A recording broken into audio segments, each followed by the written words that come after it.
Hello friends, इस video में हम डिस्कस करेंगे कि काला मोतिया और सफ़ेद मोतिया में क्या डिफरेंस है। देखिए, काले मोतिये में, जिसको हम ग्लूकोमा भी कहते हैं, उसके अंदर होता क्या है कि आंखों का प्रेशर बढ़ने के कारण जो आंखों की नस होती है, जिसको हम ऑप्टिक नर्व कहते हैं, वो धीरे धीरे सूखने लग जाती है और इन एडवांस केसेस वो कम्प्लीटली भी डैमेज हो जाती है। वर्सेस जो सफ़ेद मोतिया, जिसको हम कैटरैक्ट बोलते हैं, उसमें होता क्या है कि हमारे जो आंखों के अंदर एक नेचुरल लेंस होता है, वो धीरे धीरे, जैसे एज के साथ हमारे बाल सफ़ेद होते हैं, वैसे ही जो लेंस है वो भी प्रोटीन का बना होता है, वो भी धीरे धीरे धुंधला या सफ़ेद पड़ने लग जाता है, जिसको हम वाइट मोतिया या कैटरैक्ट कहते हैं। और दूसरा इंपॉर्टेंट क्वेश्चन ये है कि काला मोतिया के अंदर बहुत बार कोई भी इसमें आंखों में लक्षण नहीं आते हैं, आपकी आईज़ को कोई भी आपको दिक्कत नहीं होती है, आपको दिख भी ठीक रहा होता है, सब कुछ ठीक लग रहा होता है, क्योंकि ये आपकी पेरिफेरल वाली विजन, बाहर वाली जो नज़र है, उसको पहले इन्वॉल्व करता है, और जो आपकी सेंट्रल जो नज़र है वो बिल्कुल लास्ट स्टेज में जाके इन्वॉल्व होती है। वर्सेस जो सफ़ेद मोतिया है, उसके अंदर जब भी वो प्रॉब्लम बढ़ने लगती है, आपको आंखों में काफ़ी तरह की प्रॉब्लम आती है कि आंखों में धुंधला दिखना, चौंधक लगना,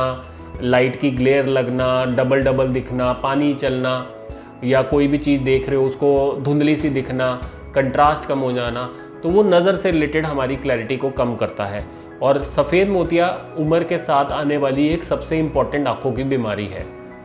तीसरा जो सबसे इम्पॉर्टेंट क्वेश्चन ये, इसका जो डिफरेंस ये है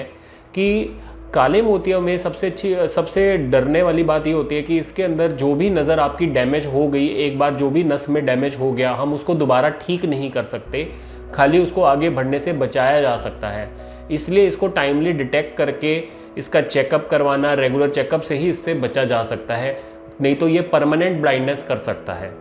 वर्सेस जो सफ़ेद मोतिया है, उसमें क्या होता है कि जब भी वो लेंस ज़्यादा धुंधला पड़ जाता है और नज़र आपकी काफ़ी डाउन हो जाती है, तो हम इस वाले लेंस को निकाल के इसके अंदर हम एक आर्टिफिशियल लेंस इम्प्लांट कर देते हैं, जिसको हम IOL बोलते हैं, और आपकी जो भी नज़र उससे ख़राब हुई थी वो वापस नॉर्मल हो जाती है।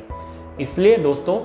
सफ़ेद मोतिया और काले मोतिया में बहुत ज़्यादा डिफरेंसेस हैं, चाहे वो नाम सिमिलर हैं। और सफ़ेद मोतिया एक नॉर्मल सी बीमारी है, उसका इलाज भी होके आप ठीक हो सकते हैं, वर्सेस काले मोतिया में आपको अलर्ट रह के उसके टेस्ट और चेकअप ज़रूरी हैं। काले मोतिया की और जानकारी के लिए आप हमारे चैनल की और वीडियोस को भी देखा जा सकता है। धन्यवाद।